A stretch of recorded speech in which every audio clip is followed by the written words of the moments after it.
तेजस्विनावधीतमस्तु मा विद्विषावहै।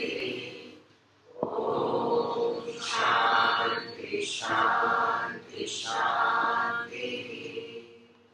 ॐ सदाशिवसमारम्भां शङ्कराचार्यमध्यमाम् अस्मदाचार्यपर्यन्तां वन्दे गुरुपरम्पराम्। श्रुतिस्मृतिपुराणानाम् आलयं करुणालयं नमामि भगवत्पादं शङ्करं लोकशङ्करम्।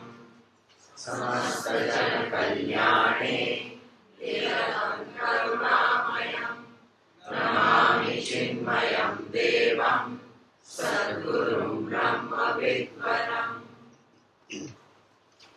वासुदेवेन्द्रयोगीन्द्रं नत्वा ज्ञानप्रदं गुरुं मुमुक्षूणां हितार्थाय तत्त्वबोधो विधीयते।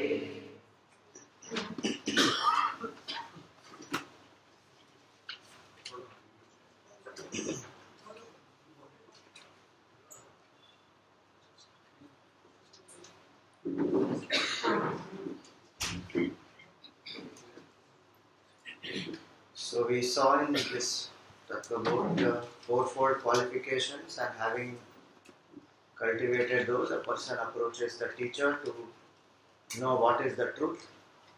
The teacher said Atma is the truth, everything else is a illusion. Then we also saw the question that the student asked, what is the Atma? So what is the Atma?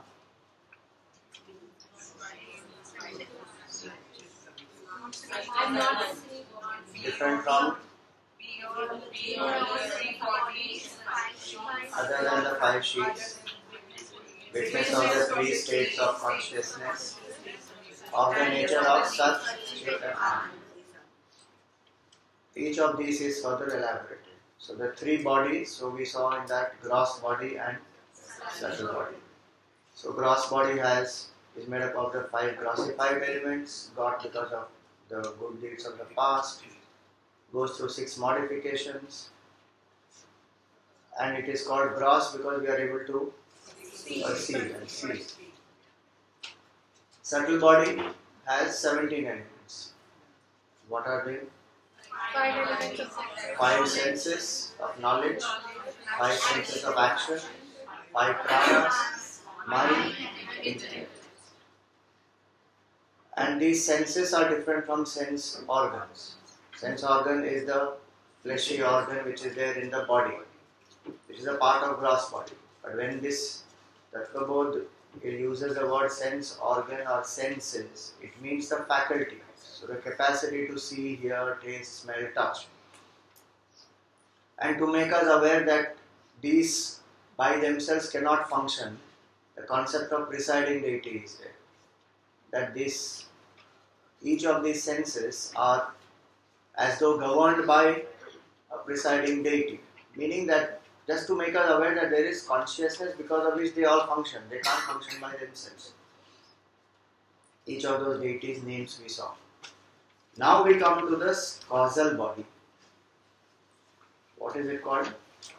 Kaarana sharira. In English it is called causal body. Causal. Otherwise people say gross body, subtle body, casual body. Very casually they will say casual body. It is not casual body, it is causal body because it is the cause of the subtle and the gross, both. So what does this mean? What is this Kaarana sharira is what we will see now.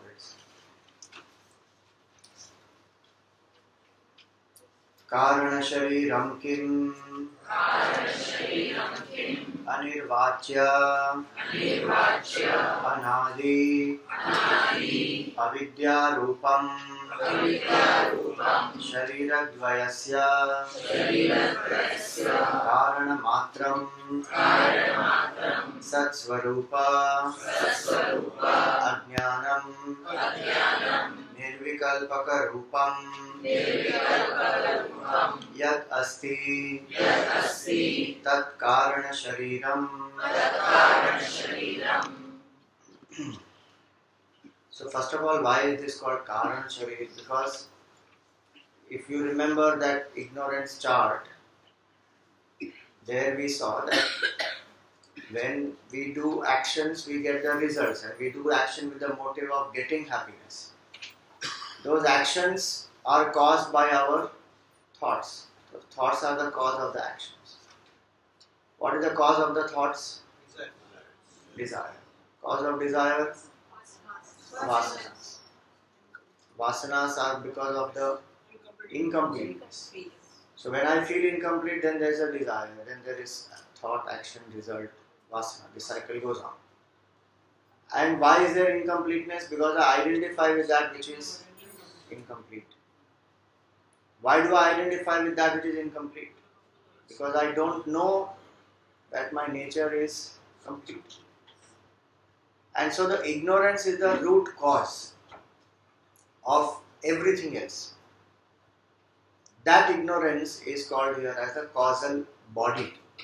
See, the moment we hear the word body, something gross comes to our mind. And structure comes to our mind. And form comes to the mind. But what is important to understand, we saw in the earlier explanation of sharira. So, shiryatvat sharira, that which constantly changes and decays, that is called as a sharira. And we see that subtle body is not like gross body. It is subtle and it constantly changes. It has a form. The form that the thoughts take of the objects we think about. And it keeps changing. Same way the causal body also changes. It is that which is the cause of these two. Hence it is also a body. And all of us have these three bodies. Gross body, subtle body, causal body. There is nobody who has something missing. Or nobody can say that I am not operating in this particular body. How do we understand this? In simpler explanation without technicality. If all of us have the bodies which are made up of same raw material, which is 5 elements, why is there a difference in each one of us? Our gross bodies are made up of 5 grossified elements. Subtle bodies are made up of subtle 5 elements. Why is it that all of us have a different temperament, different desires, different thoughts? Why do we act so differently in the same situation? So different. Because the different levels of different types of vasanas we all have. Each one's vasana is different. So the difference in the desires of everybody is because of the difference in the vasanas of everybody. The sense of incompleteness remains the same. See in that chart, those 3 things which are at the top, ignorance, false identification and incompleteness. That is same for everybody. The difference starts from the next level, tendencies. Because I feel incomplete and I want to become complete by going to a movie. Somebody feels incomplete, they want to fulfill that by eating something. That's the tendency which they have. On the top, ignorance, false identification, incompleteness. So these 3 remain same. The difference starts from the tendency level. That each one's vasanas are different. And that's the reason for the variety in this whole world and the different types of responses that we get. Because the cause of the difference in desires, one cannot attribute it to just, there is no cause, it's just random. There has to be a cause. And that cause, one says, is the causal body. So this causal body, in simplest terms to understand, you have to remember causal body as ignorance plus vasana is equal to causal body. Simple.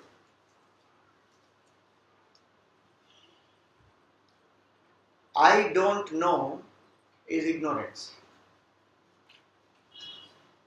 And when I don't know and I feel incomplete, what I do to become complete, that is the vasana. So even in worldly example, a simple example, suppose there is a darkness there is a room, there is no light, and two people are asked what is inside it. What will a person see? Is the response going to be the same? Maybe same. You ask 4 people, 10 people, 20 people, response may differ. But they don't know what is there inside. That is common to all. They don't know what is there inside. But the speculation that they will do will depend on their own temperament, on their own tendencies. So in the same way, in this world, the ignorance is there in all of us of the self. That we don't know who we are and hence we feel incomplete. Then to become complete, we have different avenues where we get extroverted and we try to fulfill ourselves. Is there any doubt in this much? This much is clear to understand. That there is an ignorance when I don't know. And when I don't know, the strange tendency of the mind is it doesn't keep quiet. When I don't know, the next step the mind takes is it starts imagining. That's how even fear works. And I don't know what is in that room. Then the mind imagines, what if there is a snake? What if there is a ghost? What if there is a thief? So that I don't know, ignorance always leads to some assumption.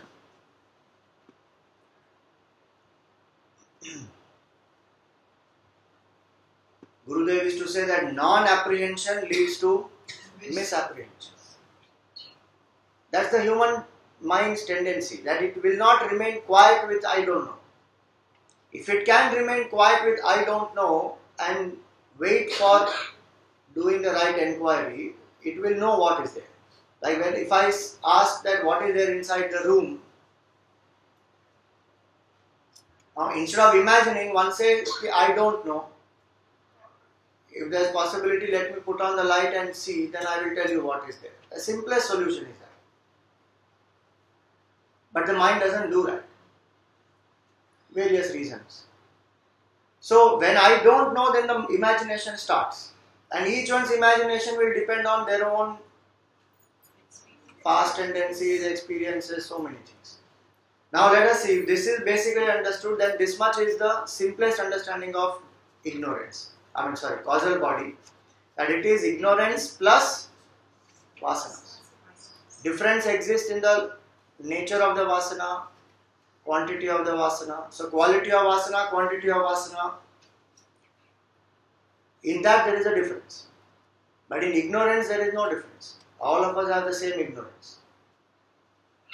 Now let's see what is that which is described here. So first point given here is causal body, kaarana shariram, anirvachya. It is indescribable. Now why is ignorance called indescribable? Because simple. I don't know anything about it. So how can I describe? If knowledge was there, I can describe. So in simplest words, it is that ignorance is indescribable because there is no knowledge. To describe something, I need knowledge. I need to be able to see, perceive or feel. This is that about which I don't know anything. So if I say describe your ignorance of Hebrew language, can we define? We can only say that I don't know.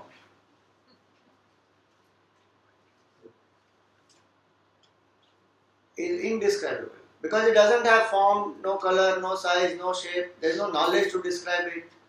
And if there was knowledge, ignorance would not remain. So avidya is indescribable. We will see the implications of this as we go. Causal body is avidya. Even vasana by itself is also indescribable. Till it doesn't manifest as a desire. I don't know also that I have a vasana. So causal body by itself is indescribable because it does not, there is no awareness of it, and it's not tangible. There is no form, there is no color, there is no size, there is no shape, nothing. Anirvachya. Then avidya rupam, anadi. Anirvachya, then comes anadi. It is beginningless. So why is ignorance called beginningless? Because if there was a beginning to ignorance, what was before that? Knowledge or nothing. So if I say that I do not know this Hebrew language. So from when do I not know? Can I say that my ignorance of Hebrew language started on 21st August 1993? I can't say my ignorance had a beginning. I don't know means I don't know. From beginningless time I don't know. But I can know it and it will end. So avidya is anadi, but it is not ananta. It will end. When I get the knowledge that avidya will end. Now why this is important to know is because we always have this question that when did the first thought arise? Or when did the first vasana arise? Because we trace everything, cause and effect. So we say that this body is because of thoughts, because of the thoughts, thoughts are because of desire. To fulfill the desire, we have the body. So when was my first desire? Because of which there was the first birth. And human mind wants to know that. Because the causation hunting is a preoccupation of the buddhi. It wants to know. First birth. So what is the first birth? To answer that, what is the first birth? What is the presupposition there? That there was no birth before that. And for birth, what is the cause? The ultimate cause is ignorance. And if ultimate cause has no beginning, how will my first birth have a beginning? This is a little subtle to understand. But if you understand this, these are logical fallacies which our mind entertains. First birth. When did the first creation happen? That's the limitation of logic. Because we think in terms of time. We think in terms of logic. But there are many things which are outside the purview of logic. And so there is no answer to that what is the first birth, because the question is wrong. If the cause is beginningless, in a beginningless cause, there cannot be a beginning in between. I can't say that I was ignorant from beginningless time, but my first birth was in 3000 BC. How can I say that? Because the qualities of the cause pervade the effect, right? If there is a pot which is made of mud, whatever is the quality of the mud will be there in the pot. So if the cause is beginningless, how the effect will have a beginning? By understanding these, what happens to us? We get out of these wrong notions. Because we want to find out what was my first birth. What will it even do? Suppose I find out that my first birth was some 40,000 years ago, or some 4.2 billion years ago. I was a small little amoeba. What will it do to me? Nothing will it. I am still bound here. But more curiosity will arise only to know how did I evolve from amoeba, what all did I go through. It's only going round and round in bondage. So avidya is beginningless. Once I understand that, I stop this questioning of that cause, that what was that earlier cause. I learn to see what is to be done now to end this avidya.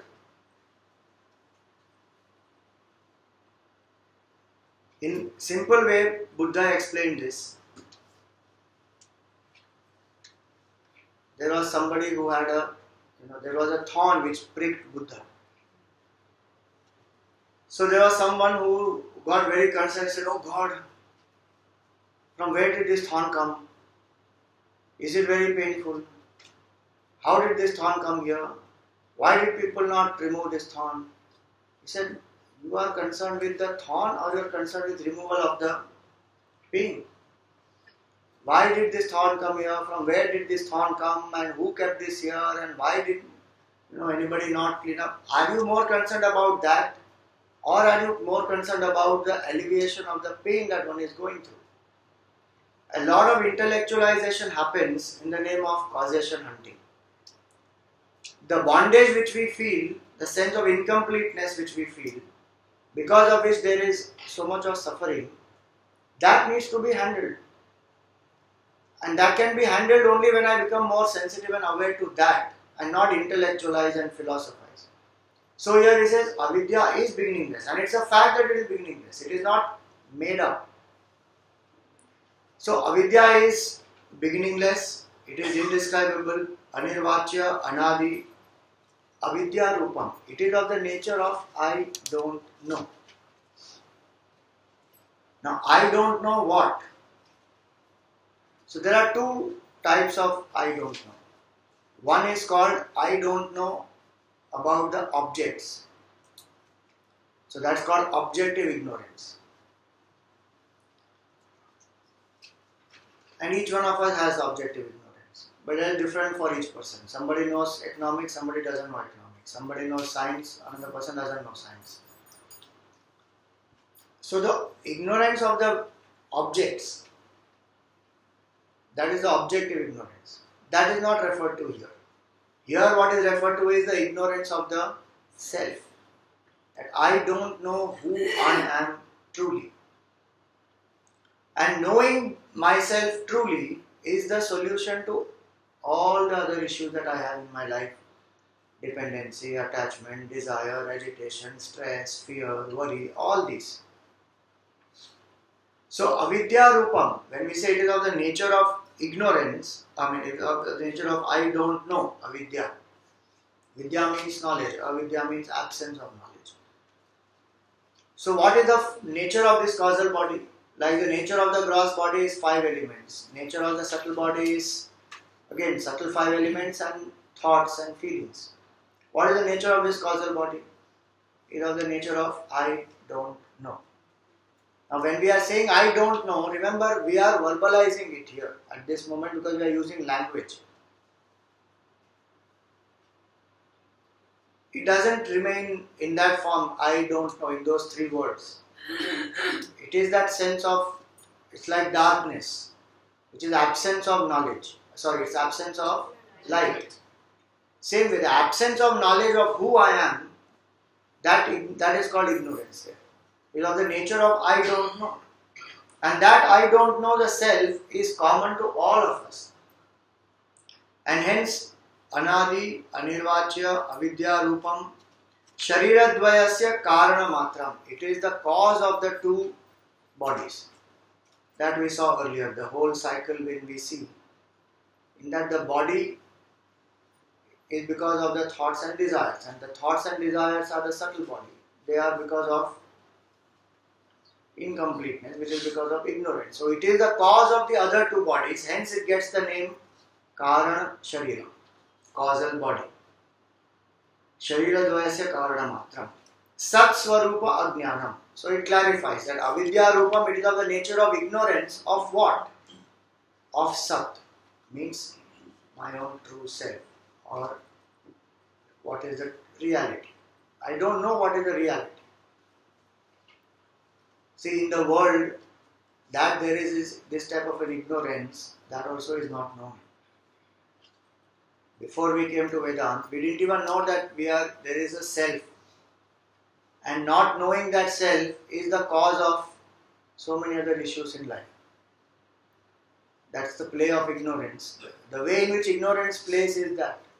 And it doesn't even allow us to be aware of what we are ignorant of. That's why all the more the need of a teacher who makes me aware of my own ignorance also. That there is an ignorance in us. And only if I become aware of the ignorance can I even attempt to end it. It's very interesting. Ignorance is there from beginningless time. And I don't know ignorance is there also from beginningless time. Some point in time, some wake-up call comes in life where I come to understand, oh, I am suffering because of this main reason, is the ignorance. So from then, at least I start pursuing that, let me end this by gaining the right knowledge. So Sat Swarupa Ajnanam. So if I have to strive, enlightenment, when people say, it is this. That I must get enlightened means I must become aware of my own true self. This Sat Swarupa Ajnana must go. I should know who am I. Sat Swarupa Ajnanam and Nirvikalpaka Rupam. It is homogeneous. It has no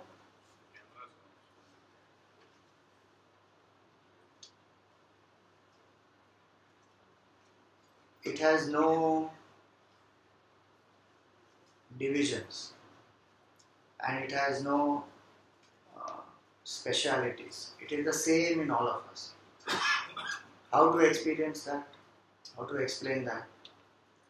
The experience of deep sleep, which all of us have, is the same. I don't know. It's the same in all. Waking state experiences are different, dream experiences are different, but the deep sleep experience, that I don't know anything, is the same. Nobody can say that my experience of I don't know was different from your experience of I don't know. The fact is, when I was in that state, I don't know what was. So these are different points about avidya, and the point to understand here why this is to be known is that once I know that there is an avidya in me, the practical implication is that I will stop philosophizing. I will stop doing this causation hunting. I will start preparing myself to get the knowledge to remove this ignorance.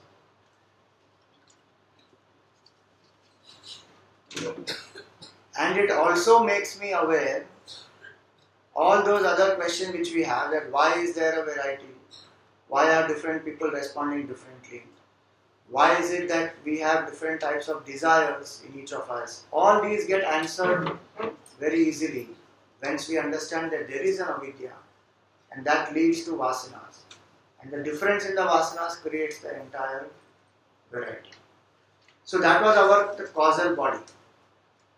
Another implication of this is that till I do not end this causal body or the ignorance, there is no freedom. So if I am seeking a cure, I must remove the root cause of my problem, right? So if there is fear in my life, if there is anxiety in my life, if there is stress in my life, if there is tension in my life, those are symptoms. And I may do various things to relieve myself of those symptoms. But that is not a cure. Because as long as ignorance remains, incompleteness will remain and desire will continue. And if desire is there, there will be all these things which will come.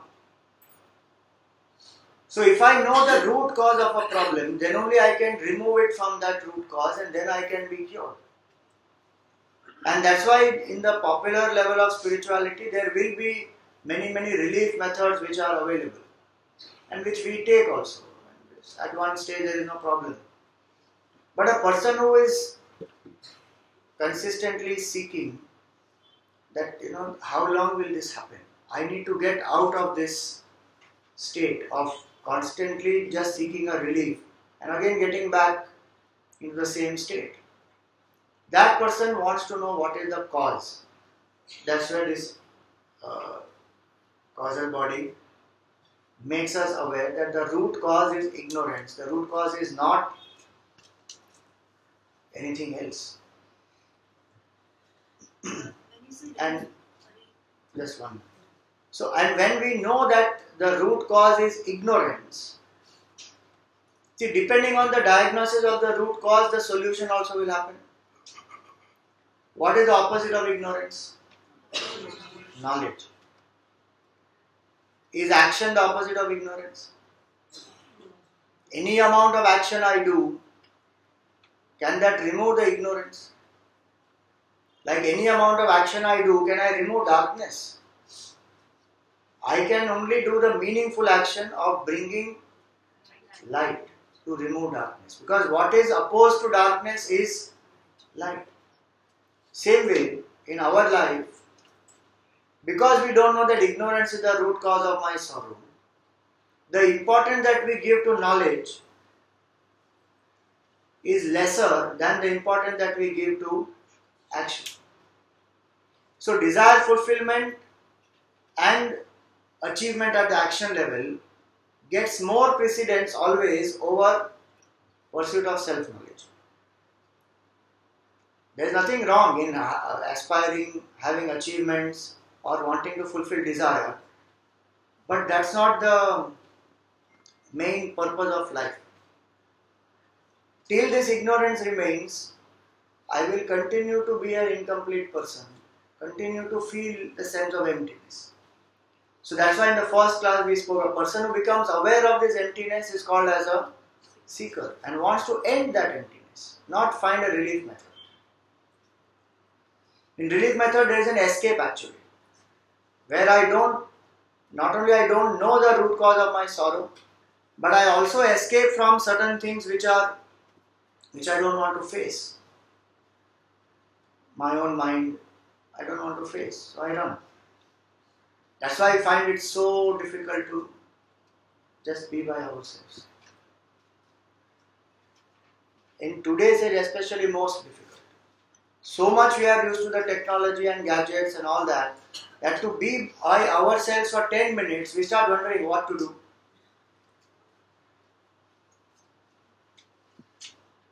So the awareness of this causal body, that there is a causal body and there is an ignorance and that is the cause of my sorrow. And if I am consistent and if I am having that intensity, what we saw earlier, mumukshutvam, then I will seek knowledge with that much, what we say, depth and intensity. That is most important. Because that is the root cause. And why spend time when I have an opportunity to diagnose and eliminate the root cause? Why am I wasting time only in seeking some relief methods? The relief methods in the material world we can have lots, like as you said, like movies, whatever. But in the spiritual life also you said there are certain relief methods. So are we talking about like mantras, pranayama, etc., which would become a relief method or which would remove the ignorance completely? So to remove the ignorance completely, the only way to remove it is to contemplate on the self, or think about, if you are in the path of devotion, you think about God's nature. That's the only way to experience the self, by removing the by contemplating on the knowledge, the pointers of the truth, which will give rise to knowledge, and that ignorance will go. But all the other methods are to prepare me. The spiritual methods like mantra, pranayam, or anything else, breath observation, these are to make the mind ready for contemplation. So they are not, that way we cannot say they are only relief methods, they are preparatory steps. But if somebody considers them as the ultimate, then there is a mistake there. Because pranayam by itself will not lead to removal of ignorance. It will bring the body and mind into a very harmonious state, a calm state. That's why even in yoga, that is not the ultimate. No?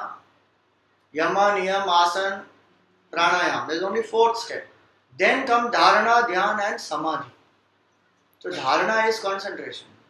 Dhyana is that contemplation. Then you get into that state of samadhi, where because of the knowledge you have contemplated, and you drop identification with your false, with the BMI. Reach that state. So initially they work as a relief method and then they purify the body and prepare you for contemplation. See, when we say relief method, there are some where we seek relief only. where we are not aware of the cause. That's why we use the word relief. But if I become aware of the cause and I know that this is not a solution but this is a preparation, then it doesn't become a relief, it becomes a preparation.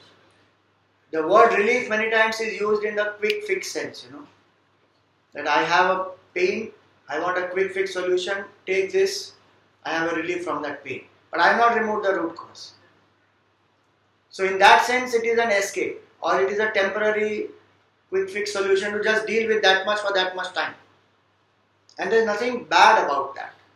All that we have to know is it is a limitation, that it has a limited relevance and it cannot remove my root cause. See, this what we are talking right now is something which very, very few people even are aware of. Because very few people come to the depth of the diagnosis. That the root cause is ignorance and the knowledge is the solution, and then how to get the knowledge. Majority is stuck only with some relief methods. And that is what one thinks is spirituality or religion. Because that is the relief methods are hyped up everywhere. We learned about samadhan. It was same.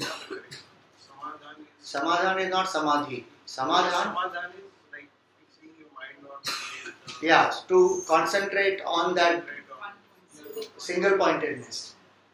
With that samadhan, you can do this contemplation on the self. Correct. When the mind learns to be single pointed, that attention of the mind can be then diverted towards the self and steadily contemplate on the self, get the knowledge. So, Swamiji, Yeah.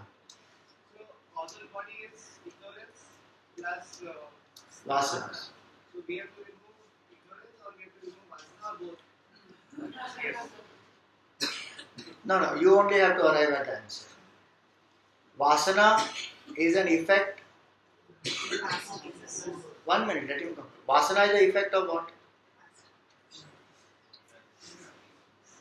Vasana is the effect of ignorance. So by removing vasana, will ignorance go? If you remove ignorance, will vasana go? Simple. So the root cause has to be removed. If you remove the root cause, effect also will go. But to remove that root cause, one thing which has to be done is to be able to be aware of that root cause and to be able to focus on that root cause. Right now the vasana level is so thick that I don't know only that there is one ignorance. And even if I know intellectually, now I have understood after this class, I can tell somebody, do you know the root cause of suffering? Ignorance is the root cause of suffering. That man will say, I thought you were knowledgeable, but I know now you are very ignorant. But the point is, if I intellectually may know, okay, ignorance is the root cause of suffering, what does it make a difference? My vasana level is so thick that I am not able to focus on that. So I have to turn my attention from extrovert to the ignorance. For that I need to cut down my vasana pressure, which is what all the preparatory steps will do. That they will change the quality of vasana from tamasic and rajasic and make it sattvic, so that I will pursue knowledge. And they will reduce the quantity of vasana so that my extrovertedness becomes lesser. So initial steps of spirituality for quite a long time, karma yoga, upasana, all these, they will help to change the quality of my vasana. And that's why Vedanta is a complete science. If one says that I have gained knowledge of Vedanta, but experience is not happening. It is not happening because that vasana level is very, very thick and I have no control over my vasanas. Forget vasana. Do I have control over my desire? I have no more control over my desire. Do I have control over my thought? No. Can I choose my thought? Sometimes I can, but majority of the times, that's why this philosopher, Eknath Ishwaran, he said, we don't think our thoughts think us. They come whenever they want. And we have no control over them. Because there is no control over their cause, which is the vasanas. So initial levels of spirituality is to handle those. Do seva. Because the thickness of vasana is so much and the extrovertedness is so much that I cannot sit and contemplate. And I need to do something. So at the physical level, do some seva with the bhav that I want nothing from it, I am here only to serve. As I keep doing that seva, my rajasic and tamasic vasana will change into sattvic vasana. Mind will become more quieter. So seva is one very important aspect of karma. Karma yoga is a very important aspect of one spiritual evolution. So in that knowledge chart, if you see, we have given all that. That how a person does seva and then how the person does upasana, where after having done seva, one can still do seva one's whole life. But as I do certain seva and purify my mind, selfishness reduces, ego pressure reduces, vasanas become lesser. I am at least able to sit for 15 minutes without the mind wandering too much, and I am able to focus. That further improves the quality of the vasanas, makes the mind more introvert, more subtle. And this practice I keep doing of seva and of sadhana and live in that sanyam, etc. Then that person over a period of time becomes so mature spiritually that a person is able to steadily contemplate on the self. Knowledge arises, person is free. This is the scheme which we have to follow. And that's why Gurudev said that nobody can give you liberation. Each of us have to do our own effort. If somebody says that I will give you moksha, not possible. Nobody can remove the incrustation of my vasanas. I only have to put that effort. It's like saying, are you hungry? I'll eat for you. How can somebody's eating food quench my hunger? I only have to eat food. What we are going through is due to our deeds of the past. So, will those also end if we don't control our vasanas, or we have to leave those effects at least? So what has already started, that we have to reap. But what is there as a bank of the total bank which is there, we don't have to go through those, because those can be eliminated. Like I give you a simple example. This will come later in the chapter of karma, last portion is that. A simple example is, if there is a criminal who has been given a sentence, life sentence, or some whatever, 15 years or 14 years. Person has to go through jail for whatever crime that person has done. Now, at 8 years, after serving the sentence for 8 years, the person dies. What will happen to the next 6 years? That is written off, because the person only died. Same way, the ego which had done all those karmas, that ego died when the person woke up to the self. Whatever was done earlier, which is not yet matured, all that is written off. But whatever is already started, which is this body for this birth, that one has to go through. But one will go through it saying that this is anyway not me. One equipment is going through something. That way it would happen. You had a question here? Yeah. Swamiji, so that means when knowledge arises, the three bodies, the difference between them dissolves? I mean, like we with the body, mind, intellect, like we have that attachment, that itself dissolves. That is how we are coming to it. So you are saying when the knowledge arises, all the three bodies gone. So the like we are attached to the body, that itself will go. Is it like that? What will go? Body will go or attachment will go? Both. The sense of this is me, the body, the attachment to it. So see, important to know is that when ignorance goes, the ignorance is in the form of I don't know who am I. With the knowledge that when I know I am that self, what goes away is the false identification. Body does not go away.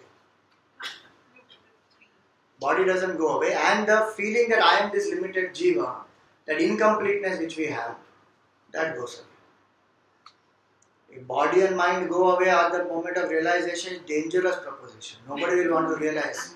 So meditating, suddenly the person disappeared. Kya ho gaya? Moksha ho gaya. Body dissolved, mind dissolved, gone. Attachment will go away. The false notion that I am this body, that will go away. So anyway, this much is about the three bodies. As we go further, we will see more about other aspects of this. At the moment, suffice to understand that there is ignorance and there is a vasana. This is our causal body, and that we have to handle. This entire Tattvabodh is actually to counter this causal body. This ignorance has to go, and vasana pressure must be reduced for that. Now the next point is about the three states. That what are the three states of consciousness? It is very interesting when Vedanta is, it's an introduction of myself to myself. Even at the empirical level, I don't know that I go through three states. Generally, I am aware of only two, waking and dream. And sometimes I say that I didn't know anything, I slept like a dog. So these are called avastha. Three avasthas. Avasthatrayam kim? Jagrat swapna sushupti avasthaha. So what are the three states? Jagrat, waking, swapna, dream, sushupti, deep sleep. And that deep sleep is also called by in psychology as dreamless sleep. So Jagrat, Swapna, Sushupti, Avastha. These are three states. Now what are these three states? Jagrat Avasthaka Shrotradi Jnanendriyaihi Shabdadi Vishayaischa Jnayate Iti ya Sa Jagrad Avastha Sthula Sharira Bhimani Atma Vishva iti Uchyate. So Jagrada Avastha, what is the waking state? Very interesting definition. He didn't say that from morning to evening is waking state. Because Vedanta knew that nowadays the definition of waking state will change. From night to morning is waking state now. Morning to afternoon is dream. Afternoon to evening is deep sleep. The whole timing has changed now.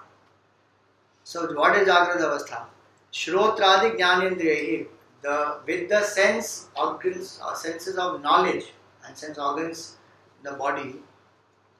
Shabdadi Vishaya is with the objects which are there. When the senses identify with the objects, what is that experience? That is called as a waking state. Such a beautiful definition. That with the senses, when I am experiencing the sense objects, that experience is called as the waking state. Very beautiful. He did not say here that when your eyes are open, that is called waking state. Because eyes may be open, but inside I may be sleeping. So there is no experience happening. And in Mumbai local train, there are people who have mastered this art. They stand like that, but they are sleeping. Some people go like that, all that is there. But I have seen, because I used to travel along here many times with this local train. The person is standing but is sleeping actually. Because he I don't know why, but how he has conditioned his mind. He's conditioned his mind because, he has a wallet, this, that, and people should not know that he's sleeping and flick away. So that guy has actually mastered the art of standing and he's sleeping. Many students master it in the class also. And they think the teacher doesn't know. But teacher also knows because teacher was a student once. So anyway, so the point is that with the sense organs, when I am interacting with the sense objects, that experience is called as the waking state. And why that is called as a waking state? Because in the waking state only, this gross body I am aware of. So shrotradi jnana indriyahi. So with the senses backed up with my sense organs, when I am experiencing the sense objects, that state is called as a waking state. And it is only in this waking state that there is these two faculties which work in us. One is the gross body, which we are aware of in the waking state. In dream we are not aware of gross body, in deep sleep we are not aware. Only waking state we are aware of the gross body and this gross world outside. And second faculty is the buddhi. Intellect works only in the waking state. Intellect does not work in the dream and deep sleep state. And in many people in the waking state also intellect does not work. They are conserving their resources, I don't know for what. They don't use them. Neither in waking nor in dream nor in deep sleep. Only in the waking state buddhi is available. And that also only in human body. With the ideas which come in the sleep. That we'll see now. Dream, the explanation of dream will come. Very interesting that is. So in the waking state, whatever I experience, there is a logic also in waking state because buddhi is there. So there is a sequential understanding, there is experience of time, there is experience of external things, there is a division of internal and external because there is a gross body. All these are experiences of the waking state. And imagine that waking state is only 1/3 of my experience actually. Right? Waking, dream, deep sleep, all the three we go through. And waking state is only 1/3 of my experience. So in this waking state alone I am aware of the body and the buddhi. But how powerful is the delusion which makes me think that this body alone is me and this world is real, when the fact is that this is existing only for 1/3 of my entire experience in life. Rest 1/3 is the rest 2/3 is dream and deep sleep. And because there is a buddhi and there is logic, I consider this waking state as very real. And I don't consider dream as real. So Vedanta makes us question all these. That why do we consider waking as more real than dream? One answer is because buddhi is functioning in the waking state. There is logic, there is sequence, there is cause and effect, there is time, there is past, present, future. But this is one dimension of consciousness. Let us remember that. That's where now quantum physics and all that which they are talking about is because of this. That we have considered this one dimension of consciousness as the real and the most important. And now are they not saying that 95 to 98% of the atom is empty space? Can you imagine? 95 to 98% of the atom is empty space, there is nothing. And yet this entire thing is appearing so solid and real to me. Is only because of the limitation of my senses and this body. That's why the definition given here of waking state is when I identify with my senses and experience this sense objects. That experience is called as a waking state. So what I see through my senses has severe limitations. And just because I am seeing it doesn't make it real. Our entire hypothesis that seeing is believing is based on this waking state only. It's based on the trust that I have put in my senses and in my buddhi and the logic, which is now questionable.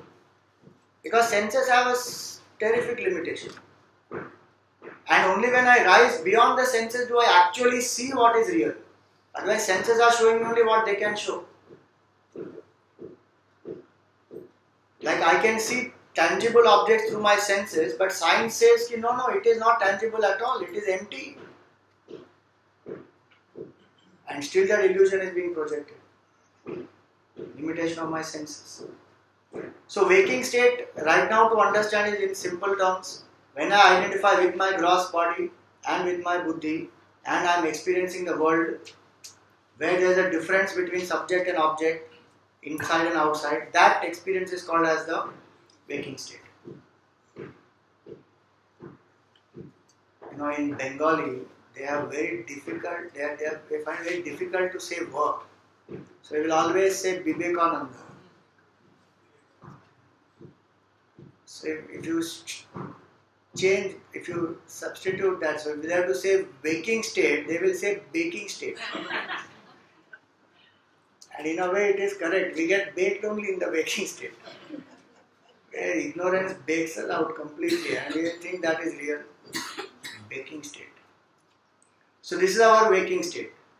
And it is only in the waking state that I can even become aware of ignorance. It is only in the waking state that I can put effort to overcome ignorance. Meditation also can happen only in the waking state. But many people think that, can I do horizontal meditation? That is, you go into dream, sleep, you cannot do anything in that. Only in the waking state I can do. So this waking state is very, very important. Point is to use the time of that waking state appropriately. Otherwise we utilize it in sleeping. One of the motivations for not becoming lazy is to understand this. That waking state is the only opportunity in my life to do anything. Whether externally to achieve anything or internally to evolve and realize. Only waking state I can do because buddhi is available only in that much. Now one point here is Sthula Sharira Abhimani Atma Vishwa Uchyate. So in this waking state there is a prominence of the gross body, and as we saw earlier the gross body is made up of 5 elements, so it cannot function on its own. What is that which makes this gross body function? Is the presence of consciousness. This gross body identifies with the subtle body. In that subtle body, the capacity to reflect consciousness, and so we are alive. So the ego of this waking state is given a name, and that ego is called as Vishwa. Vishwa iti uchyate. Sthula Sharira Abhimani. See, Abhimani word here is not pride. In Sanskrit, the word Abhimani means identified with. So, identified with this gross body, that consciousness itself is called as Vishwa. Or that's the name. Like each of us have a name, no? Mr. So and so. That's our individual name. This is a generic term, the identity of the waking. So the waker, in Vedanta, the waker is called as Vishwa. Why? Because of 2 reasons. One is because it is dealing with the Vishwa. Because only in this state we deal with this Vishwa. And second, Vishwa also means that which is complete. It is in the waking state that we have a complete experience of our personality. Subtle body, causal body, subtle body and gross body. In the dream there is no identification with the gross body. Only subtle body and causal body. Deep sleep, only causal body. So only in the waking state our full personality expresses itself. And we experience the world outside. So the important point to understand here is Atma is called as the Vishwa. Okay. It is like the sun which is up there reflecting in a bucket of water. There will be a reflection. And there are 20 buckets, there will be 20 reflections. Each of the reflection is limited by the bucket, the size of the bucket, the quality of the water, etc. Same way, there is one consciousness which is infinite, which is what we are going to see further as Sat Chit Anand. That infinite consciousness, when it reflects in this body, body is like the bucket, then the body is able to function. So that ego, which that infinite consciousness appears as a limited ego, like that big sun appears as a small reflection in that bucket of water. So that reflection or that limited ego is called as Vishwa, Mr. So and so, which is our identity of the waking state, which Vedanta calls as Vishwa. So Vishwa means Atma also. Vishwa is Atma, but it is conditioned. That Atma which gets conditioned by gross body is called as Vishwa. This is important to know because our purpose is to know Atma. Purpose is not to analyze waking state, what happens in waking. That is what you call extra benefit, to know what is happening in the waking state. But through that knowledge I need to know who is this Atma. Because who is the experience of the waking state? Can the body by itself experience anything? No. Can the mind experience by itself anything? No. Only when consciousness enlivens. That example of the filament, body of the bulb and the electricity. By itself filament cannot give light. By itself the bulb body cannot give light. Only if the electricity passes through that filament and there is that body of that bulb, then we experience light properly. Same way, body, mind by itself cannot function. Quantum physics calls it as quantum consciousness. Very simple way to explain this is, by itself matter cannot produce sentiency. Though there is a whole school of thought which believes in that. That matter produces consciousness. How will matter produce consciousness? It is like saying computers can process meaning. Computer cannot process meaning because it is matter, it is inert. You can feed the meaning into it and put all the data into it and make that computer process meaning, but it can only do that much. It cannot produce a sense of sentiency. And we are able to do that.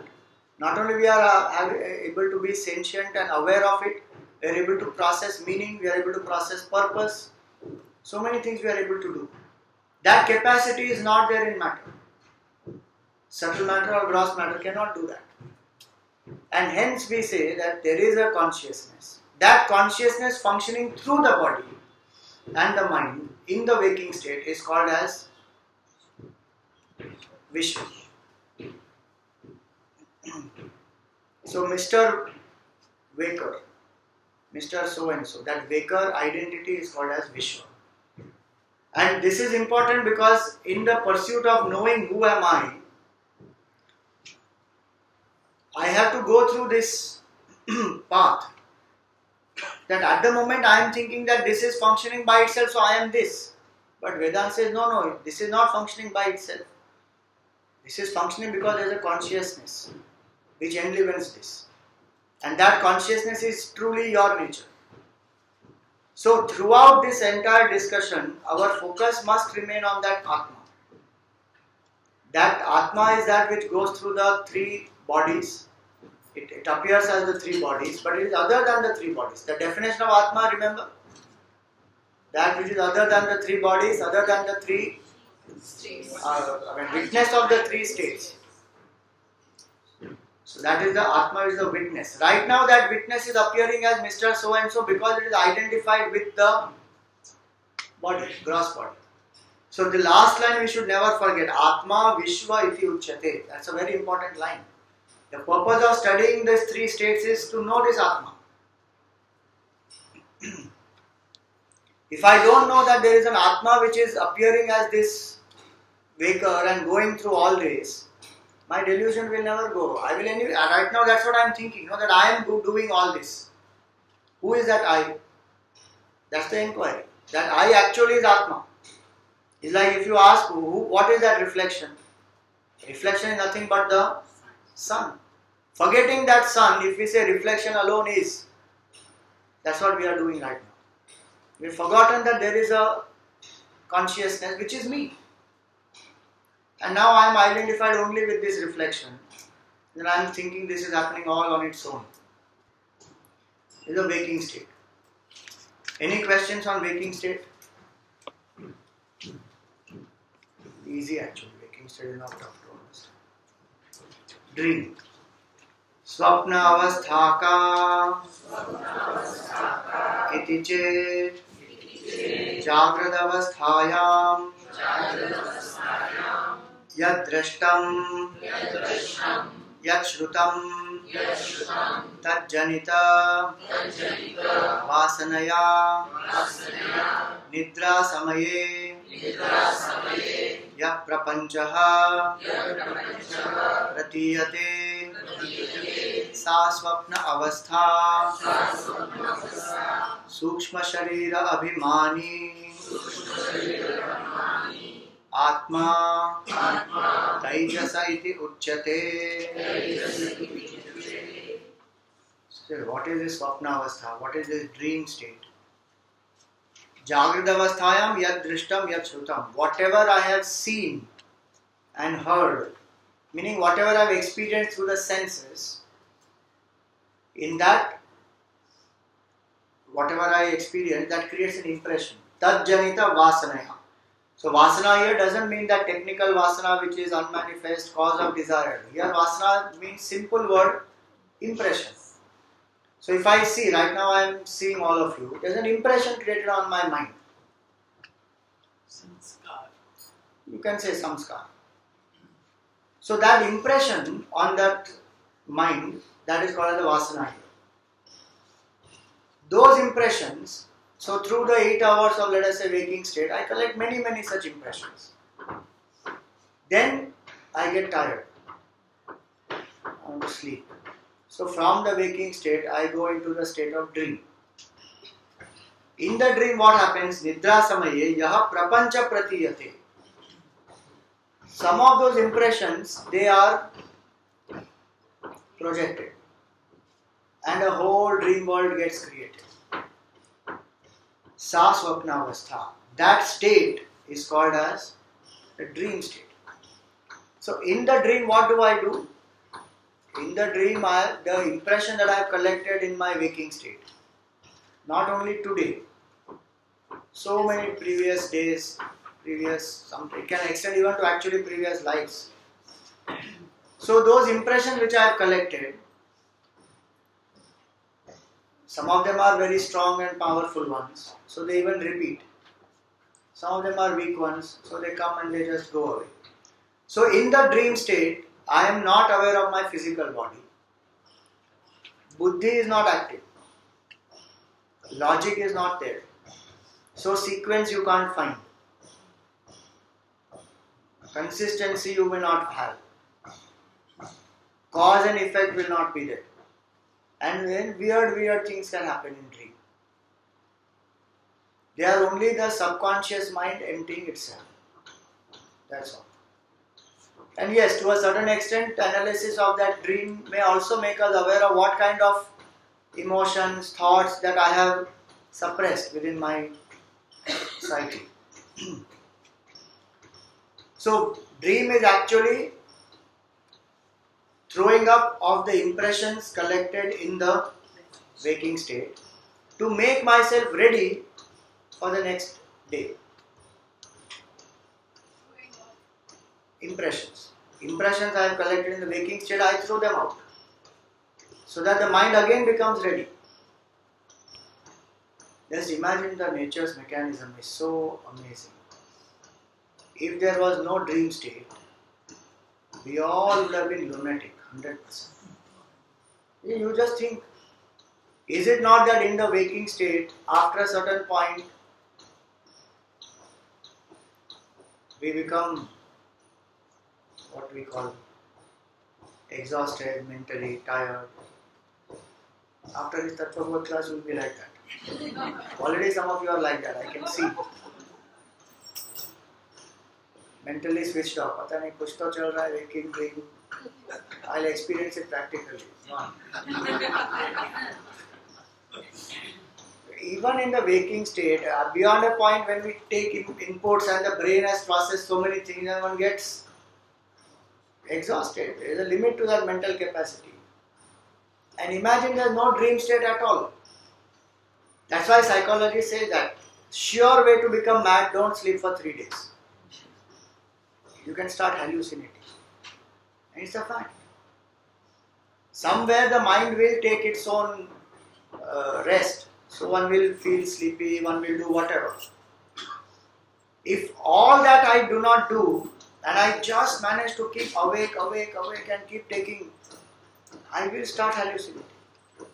So the dream is actually a beautiful mechanism that the nature has given to empty the conscious mind and also the subconscious mind. So the impressions collected in the waking state are thrown out. And they are thrown out in random order. Dream also is an expression of sometimes the unfulfilled desire. So certain desires which are little weak, not very strong that they will express in the waking and be exhausted, will get exhausted in the dream. You will experience and it will be over. But those are few.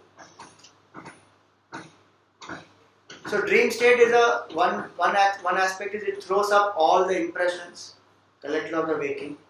Second, it doesn't throw it up in any random sequence, because there is no intellect to govern. And that's why there are no specific laws. You will find illogical things happening in the dream. You see a monkey, let us say you see a monkey on the tree, and then you see a corporate speaker, you go to a corporate workshop. And in the dream you may have a monkey doing the corporate workshop. Mixture will happen, anything will happen. There is random collection of impressions and it throws up. So there is no buddhi in that dream state. And also in the dream state, I am not aware of the physical body. So I exclusively experience the subtle body in the dream state. Swamiji, it's a valid means of exhaustion of asana? Not a valid means, but it is a means of exhaustion of very, very weak tendencies and desires. And because there is no buddhi in that, the dream experiences that we create, they don't create new vasanas.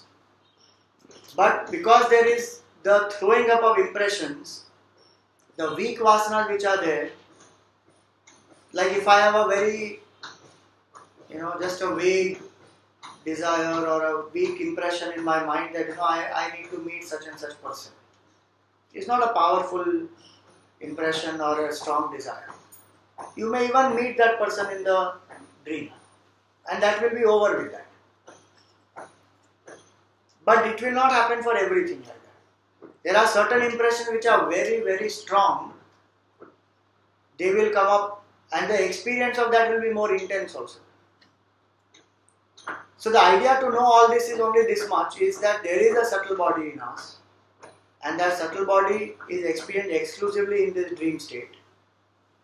And dream also is one of the very important proofs of reincarnation. Because there are a lot of things that we see in the dream which we have not experienced in this life, in this waking state, nor is it my hallucination. So subtle body is actually one of the most important proofs, and dream is one of the most important proofs that we have existed before. Certain dreams which are recurrent, where we don't know only why they are happening. It's not my imagination, it is not something that I have seen in this life or experience, but it is continuously happening. How is that ever possible that I can go through something which there is no impression on me about it? So if in this life there is no impression about it, somewhere else there has to be. So one of the reasons is that, one of the explanation given is that. Swamiji, sometimes what you see in a dream happens in reality. How would you justify that? See, because the waking state you are collecting the impressions already, and you are having an intention. Your intention is very strong. So the expression of the three bodies, if we understand, the vasanas manifest as desires, in the buddhi, thoughts and feelings in the mind, action level the body. So in me there is already a certain intention which is there. And that intention manifests in a dream and then it also manifests in the waking. So there is nothing... so it is not that first it came in dream and then it happened. It was already there in my causal body. As a strong impression or a strong intention that I need this to happen in my life. Which I experienced in the dream also and then which manifested in the waking. Only reason why we are giving it more importance is that we experience in the dream first. In other things we are experiencing in the waking state that I have a strong intention to be an engineer, let us say. And I am working hard towards it and then I am becoming an engineer. In that I don't question anything. But the mechanism is actually the same. That my intention is creating a desire, desire is sustained, creating a thought and feeling, that thought and feeling is creating the action and action is giving me the result. Only difference is in this example of the waking, this has happened very clearly in the waking. The intention was experienced in the waking, thought was sustained in the waking, action happened in the waking. In the other case it is that the intention manifested as the thoughts and desire in the dream. That carried forward and then happened in the waking. That's the only difference. The second experience, we can say that One. that desire will be more stronger because then it's coming from the past life rather than this life. Yeah, I mean one can say that. If it is a continuation of past life, then obviously it is a strong impression because it has survived through so many lives and it is still It's more there. stronger than the one which is from the waking you go into dream. Rather from dream you are getting actualizing it in the real. So that impression would be more stronger in fact. No, not see from waking going into dream, Is of this life because you've already even a past life it can be. that is there. Yeah. But something which you first experienced in the dream and you've not seen it in the real life and then it actualizes in the real, that means it will be coming from No, that doesn't mean like that. Because it can happen even in this life. That I have some deep impression which I have or a deep intention that I have for whatever reasons I have created an intention in my mind. And then it manifests in the dream first and then in the waking. It does not have to be that makes us create a distinction. That is more stronger than the impression of the waking what we have collected. That distinction is not required because it only depends on the intensity of the intention and then where and how it chooses to manifest. Because the order of manifestation is the same. See, we get very excited because we see it only as in a small window. That first I saw in the dream that I'm going to get a jackpot and then it actually happened. You see, I am limiting my experience to only seeing that I got a jackpot from dream state. But I am not able to follow up that I had a deep intention to win a jackpot, which is already there.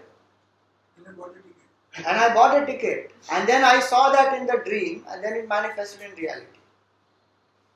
Or that I had such a strong dream that it made me feel that, okay, let me go and buy it.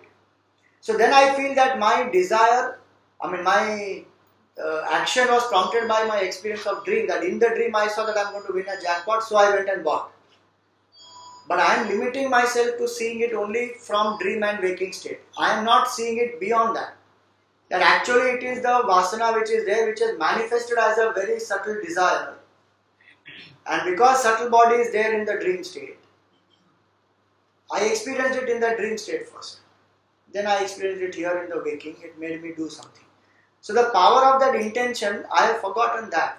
I am only seeing that experience of the dream. And that's why people get very fascinated. And what all kinds of things we feel. That early morning dreams, if you remember, then it will come true. And some people say that I don't remember any dream.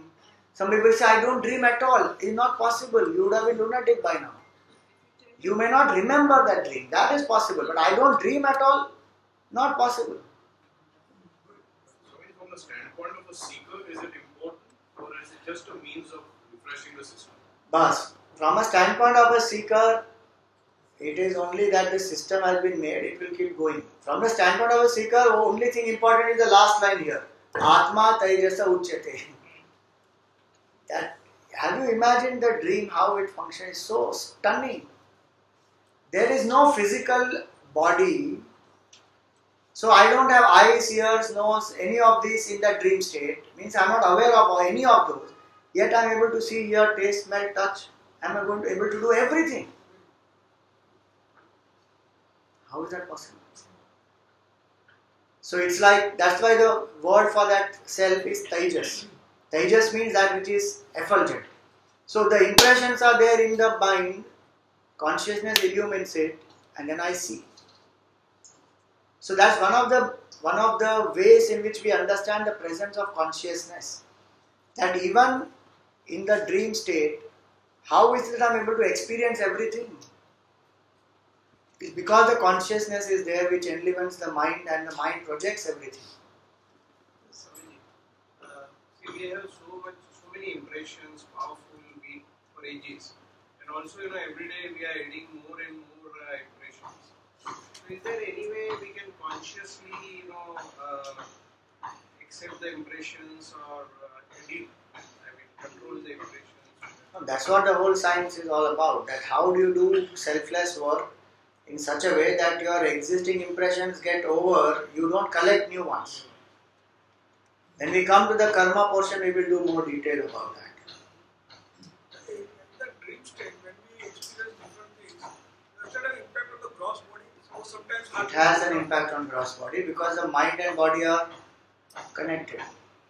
So that's why somebody wakes up sweating,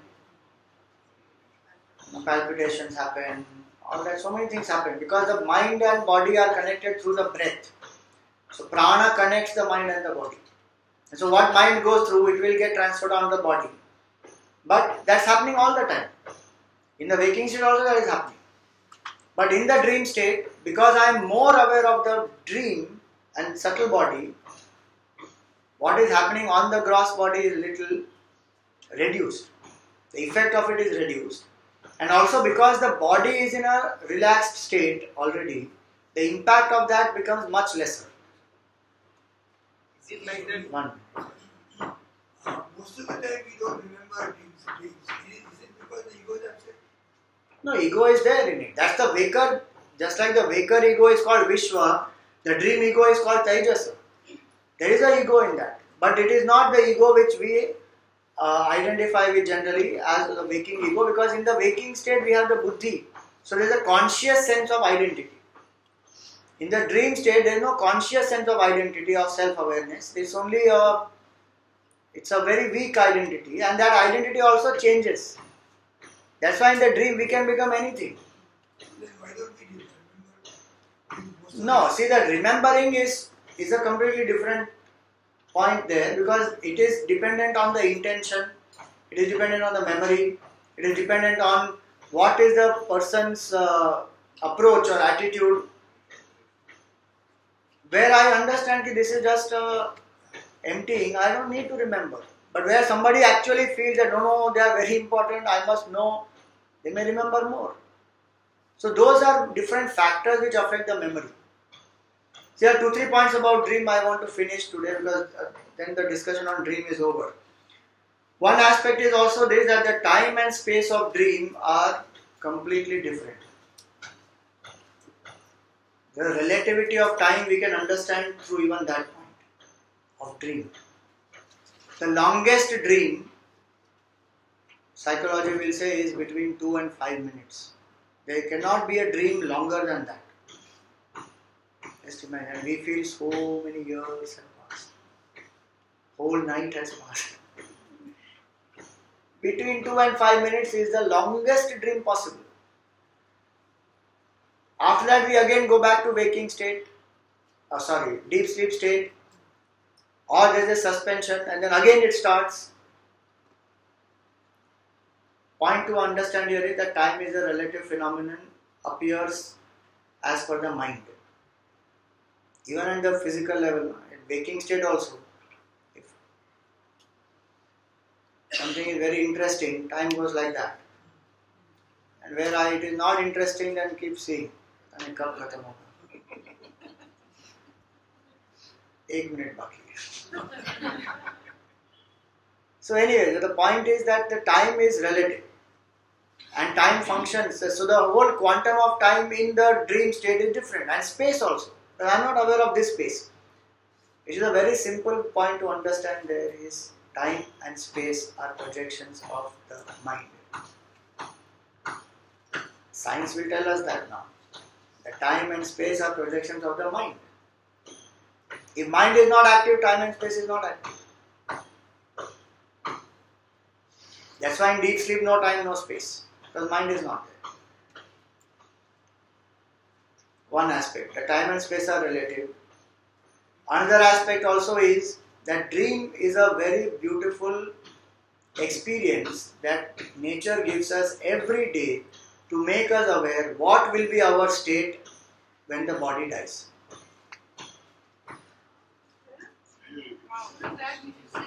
Exactly. Because you and I are not aware of the gross body in the dream state. Yet, do you exist or not? Do you experience everything or not? Do you feel everything or not? Why? Because subtle body is there, right? Gross body is there in the waking state, and the subtle body expresses through the gross body, so I experience all this. But in the dream state, I am not aware of the gross body. Yet I am able to experience everything. That astral plane it is called, or the subtle body that is called. That will be my state when I drop the body. So I don't need to be shocked that will I become non-existent. And those people who say that there is only one life are denying the existence of subtle body, which is a tangible proof that I have a subtle body and I am experiencing that in the state of dream beyond this gross body, which is just going to be a continuation for my next, as when I drop the physical body. That's all it is. So the subtle body itself is a proof of continuity of life. And so every day nature gives me that experience, and if I pay attention to that, there is no need to fear death. Of course, the attachment makes us feel the sorrow, because at the physical level we will not be able to relate to those people and the things and what is very, very dear to us. Which is why we need to work on those and become detached in that. And yes, the subtle body will go through some amount of sorrow. Everybody's body goes through that some amount of sorrow when you go away from the near and dear ones. But that, will I become, is there life after death, or is there only one life? And how much there is a very strong school of thought today where people say that there is only one life. When what happens at the time of death, you just disintegrate. Body disintegrates, there is no doubt. But mind doesn't disintegrate. Because if we say mind disintegrates, then we are believing in something where we are saying that cause can remain and there will be no effects. Which means ignorance and desire will be there, but the bodies will not be there. How that will work? That doesn't work. As long as there is a cause, it will keep on producing the effects. It is like saying that, okay, let the main cause of cancer remain. I will eliminate some symptoms. That's all. If the cause remains, that it will keep manifesting or not. So as long as there is a desire, there will be subtle body and there will be a eventual gross body. So subtle body itself, if I believe in the existence of subtle body, continuity of life is an inevitable conclusion of that. I don't need to see any other proof of reincarnation or life after death. My subtle body itself is a proof of that. And that's why I can explain why am I like this. Otherwise I am just a random creation, came from nowhere, going into nowhere, which is not a very logical, so-called scientific explanation. But after death, the buddhi goes with you. Correct. Not only this part, also your buddhi. The entire subtle body goes. So buddhi, mana, prana, 10 organs, 10 senses, they all go. They continue. Just that in the subtle body, yes, in the dream state, buddhi is dormant. Like in the deep sleep, even the mind is dormant. But when the body goes, when the subtle body goes out of the gross body, and the proof of that is that I see so many people, you and I see so many people who have no